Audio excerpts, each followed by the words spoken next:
Hello everyone, and welcome to Learn Stuff with Onen. I am Onen Wintercrow, and today we're going to be talking a little bit about German sentence structure. Particularly when it comes to verbs. We're going to focus a little bit more on verbs today. So not going to be too long of a video, but when I'm speaking with people who are trying to learn German, or people who are trying to speak to me in German, and sometimes depending on the difficulty and complexity of the sentence, I have to sit and try to remember this myself. German sentence structure, for the most part, is just like English, but there are a few exceptions to the rules that you do kind of have to get a little bit used to. And one of those is the fact that German will split verbs. And what I mean by this is that in most languages, when you use verbs, they're kind of all grouped together. It's one verb, two verb, three verb, and then the rest of your sentence. German does not do that. German will put the first word at the beginning and then move the second or any other verbs all the way to the end of the sentence. So, for example, ich werde mit dir gehen. Ich werde mit dir gehen. I will, with you, go. So, ich werde, I will, werde is the first verb. Mit dir gehen. Go goes all the way to the end of the sentence. And this is a structure that is used all in just about every German sentence that has more than one verb. All the other verbs are going to go towards the back of the sentence. Now, if you're using three verbs, and this one has a little bit different kind of grammar situation to it, sometimes we're going to be using the word lassen, which means to let. So let's look at it. An example. Ich werde meine Katze schlafen lassen. Ich werde meine Katze schlafen lassen. Ich werde, I will, meine Katze, my cat, schlafen, sleep, lassen. Let. So, I will let my cat sleep. Ich werde meine Katze schlafen lassen. So, the first verb goes right where we would assume that it would go, but all the other verbs go at the end of the sentence and in the opposite direction that you think that they would go in the sentence.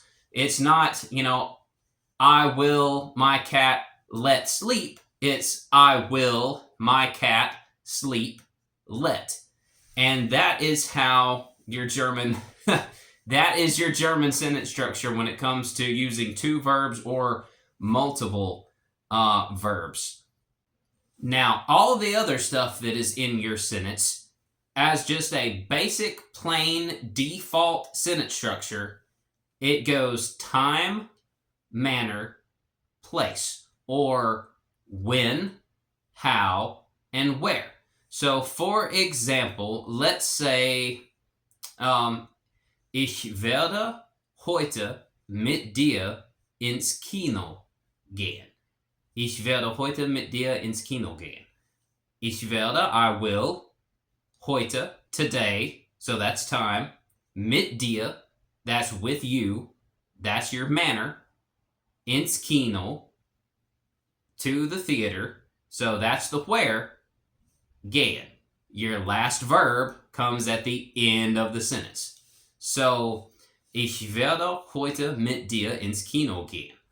And that is kind of your default basic sentence structure. Now, the time, manner, and place is not, at one point I thought that was like a hard set in stone type situation, but it's not.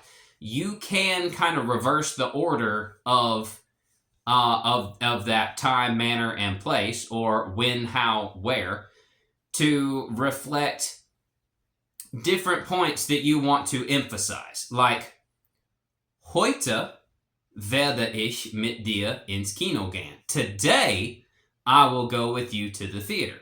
As opposed to, tomorrow. Or, mit dir werde ich heute ins Kino gehen.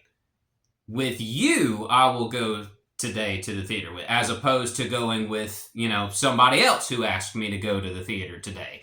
No, but I'll go with you. So you can kind of change those a little bit to reflect emphasis in your sentence. But if you'll notice, regardless of that, your verb, if you have two verbs, the second one still comes at the end of the sentence. Now, you might have also noticed that when I added, either mit dir or heute at the beginning of the sentence, ich werde, I will, became werde ich, which means will I. Well, that is because German sentence structure has what's called verb second rule, which means the first verb comes at the second part of the sentence. So ich werde, ich is the first part, werde is verb in the second place. But if I put heute, which means today, heute at the beginning of the sentence, well, now heute takes up the first place.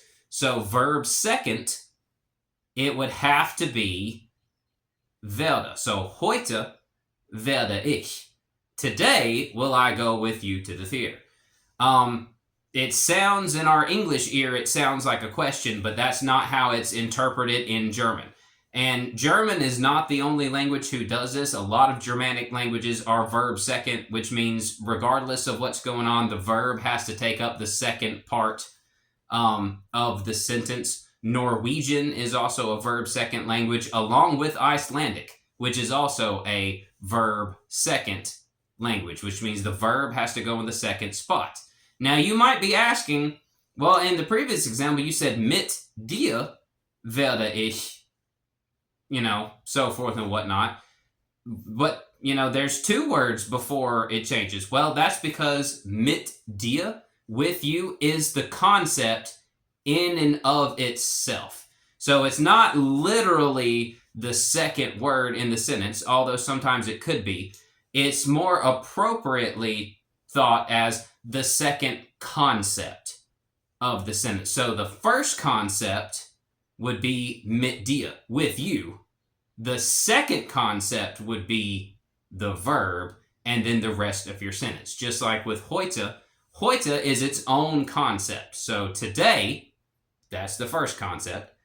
Werde ich. So werde is in the second concept. So I don't necessarily like saying verb second as in the second place. I like to say verb second as in the verb comes in the second concept of the sentence and what you're trying to say. And again, if you study Norwegian or Icelandic, you will also notice these same things because all of those languages are verb second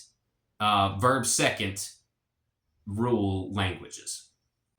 So, to recap this lesson, German is a verb second concept language, which means in the sentence, the verb has to be in the second concept of what you're trying to say. If you use more than one verb, the other two verbs will go towards the end of the sentence in the opposite direction that you would think that they would go. And everything in the middle of the sentence, by default as a standard basic sentence, is time, manner, place, or when, how, and where. Although, for emphasis, that pattern can be changed up a little bit. And instead of time, manner, place, you could go manner, time, place. Or, place, time, manner.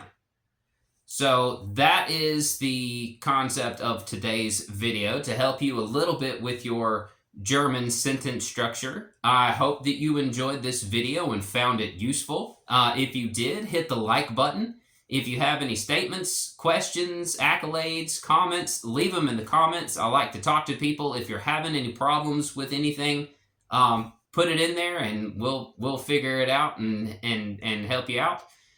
If you haven't already, please subscribe to my channel. And if you know anybody that's interested, get the link to this video and send it to them. Share with whoever you think would it benefit and or enjoy this. I am Onen Wintercrow, and I will see you guys next lesson.